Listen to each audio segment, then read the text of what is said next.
Hey, what's going on? Are you home yet? Yeah, I'm at your place. I got here about an hour ago. Okay, good. How's Daisy? Daisy's perfect.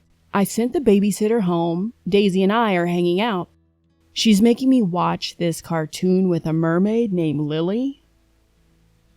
Haha, she trapped you. Good luck getting any work done. Oh, I would sacrifice all my work for her happily. You know that. I do, baby. You are so good with her. And trust me, she loves you more than me. Well, I love her too. Anyway, when are you coming back? Well, I'm done with my work, but my boss is making me stay till 7. I will see you at dinner, I guess. Oh, okay. Days and I will have dinner ready for you when you get back.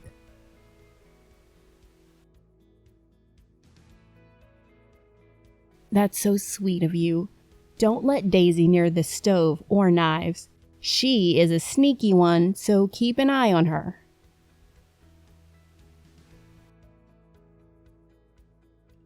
Babe, I know her. You're acting like this is the first time I've been around her. I will take care of her and make dinner before you get back. Don't worry. Sorry. Thank you, and I love you. See you soon. At 7 in the evening, I made my way to the parking garage. I looked for my car, but remembered that I drove in Liam's car today because mine was in the shop. I walked over to his blue SUV and climbed inside. I thought about letting him know I was leaving for work, but I found that my phone was dead. I looked around his car for a charging cable or a power bank or something. When I opened the glove compartment, I found a power bank, but it was stashed inside with something else. Something that looked a lot like a velvet ring box. I eyed the box curiously. I plugged my phone into the power bank first, and then grabbed the box. I was nervous about opening it.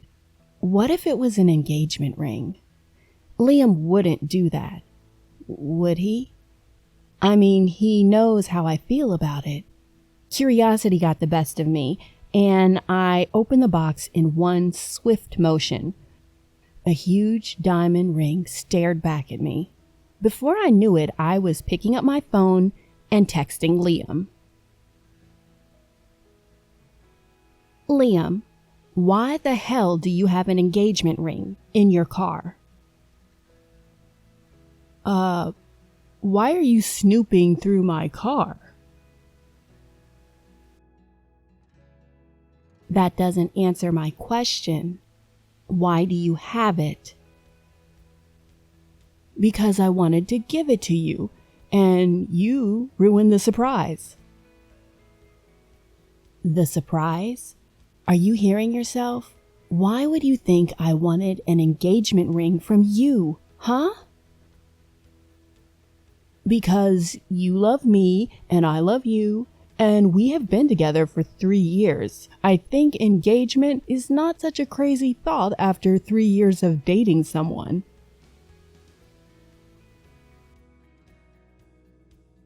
Liam, I have told you multiple times that I'm not interested in getting married. I don't want to marry anyone. We're just fine as boyfriend and girlfriend.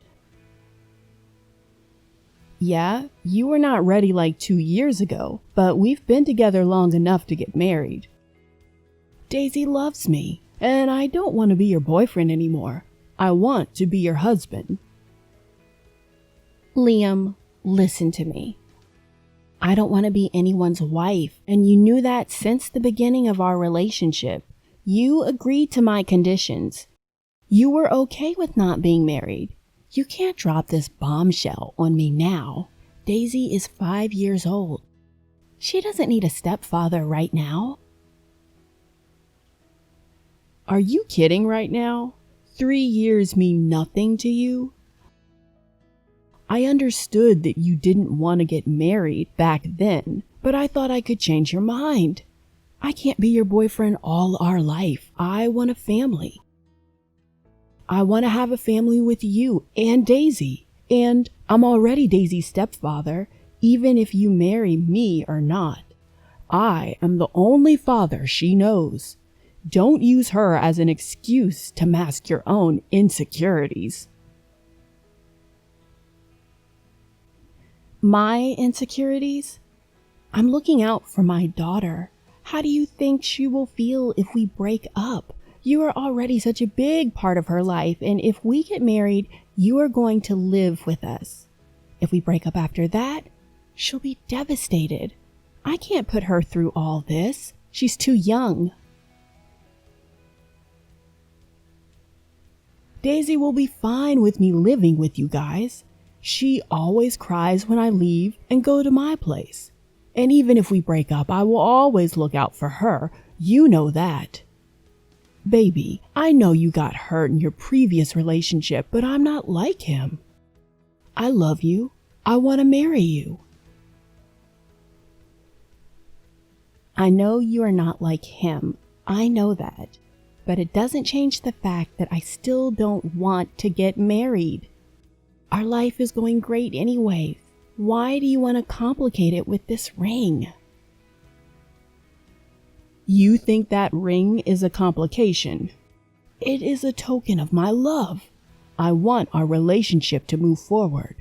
I want to be Daisy's dad. Daisy already has a dad, Liam. You know what I mean. Yes, Liam. I'm starting to realize what you actually mean. You do want to be Daisy's dad. You always stop me from talking about her dad in front of her. You keep asking her to call you dad. You love her. I get it, but you cannot be her father. She has a right to know her own father. You cannot take that away from her. I am not trying to take anything away from her. How did I become the bad guy in this situation? I bought a ring for you because I love you so much. I want to make it official.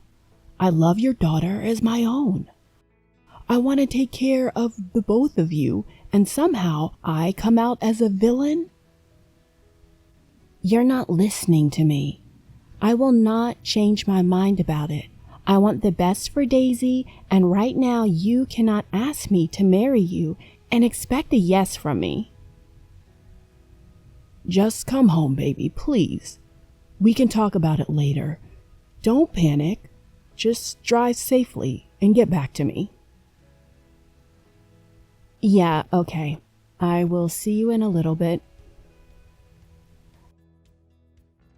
I drove straight home, all the while panicking. What would he say after I got home? He cannot change my mind about this, and the faster he accepts that, the better for all of us. I parked the car and went inside. I saw that the TV in the living room was on, so I went in there to find Daisy and Liam asleep on the couch. They must have fallen asleep while watching TV. I thought about waking him up and having a chat with him, but Daisy was sleeping with her head on his chest, and they both looked so peaceful. I decided not to wake them up and went into the kitchen to get some dinner. After I finished eating, I went in the living room again. I picked a Daisy from the couch and brought her back in the room. I put her in her bed and went back outside. Liam was still asleep, and he looked so tired, so I decided not to wake him. I could talk to him tomorrow. There's no reason to wake him and have this conversation right this second. I put a blanket on him and went inside my bedroom to sleep the day off. When I didn't find Liam in the bed next to me in the morning, I recalled the events of last night. I remembered that we sort of got into a fight and he was sleeping on the couch when I got back from work. There was still time for Daisy to wake up, so I decided to have a talk with Liam.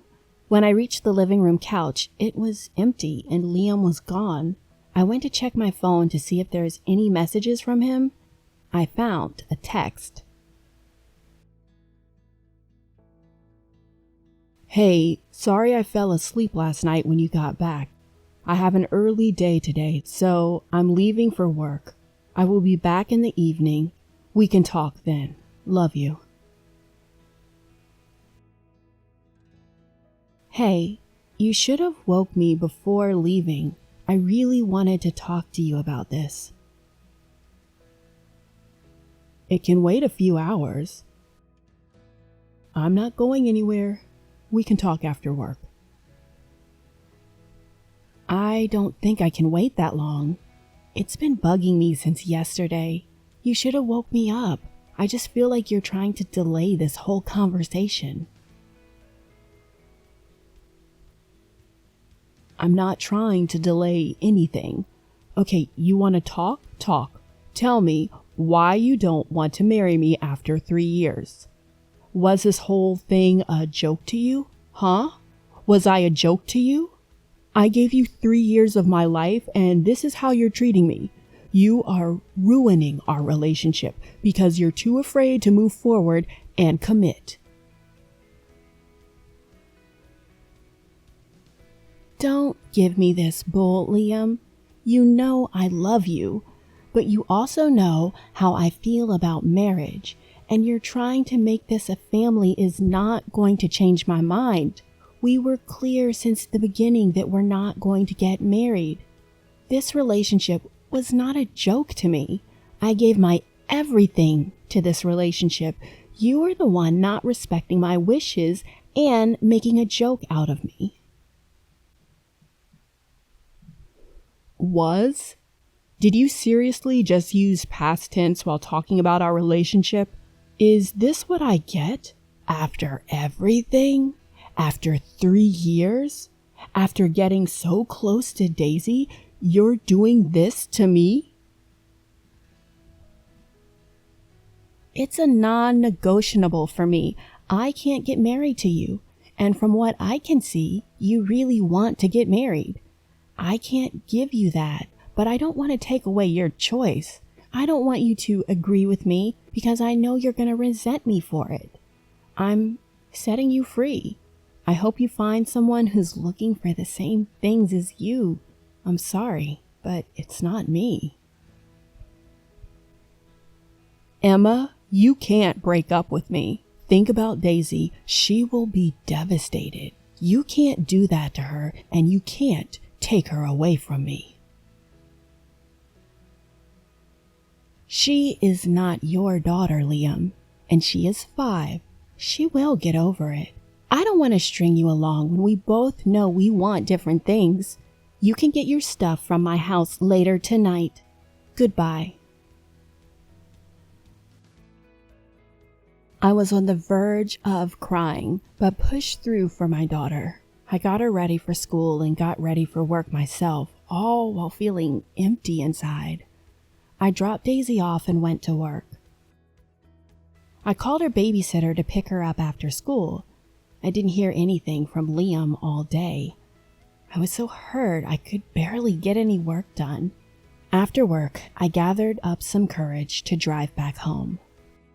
I knew I was going to see him for the last time when he came to collect his things.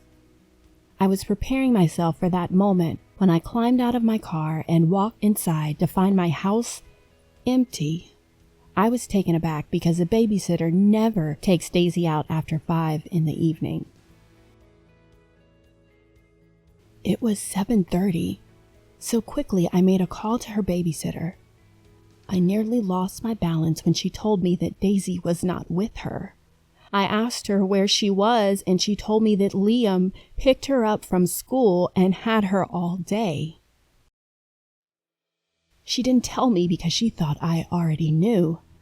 I hung up on her and rushed inside Daisy's room. Half her stuff was gone. I panicked at this moment. I grabbed whatever strength I had left and messaged Liam.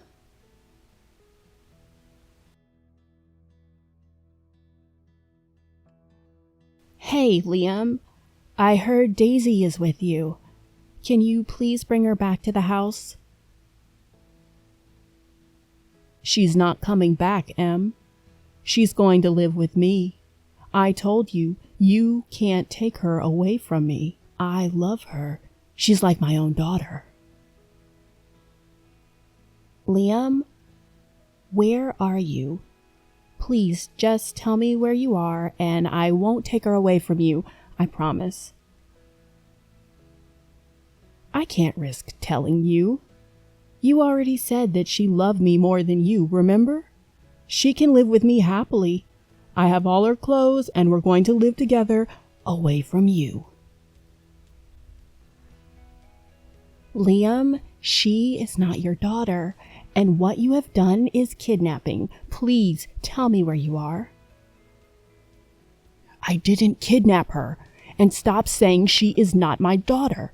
She has always been my daughter. Just because you can't make up your stupid mind about marriage doesn't mean you can take my daughter away from me after 3 years. Liam, just please don't do anything stupid. Keep her safe. Of course she's safe with me. I won't let anything happen to her. I will die before I let someone hurt her. After the conversation I had with Liam, I was utterly shocked that he would go to such lengths. He took my daughter without my permission. I called the cops immediately, and after looking for nearly 6 hours, he was found in a motel room with my daughter.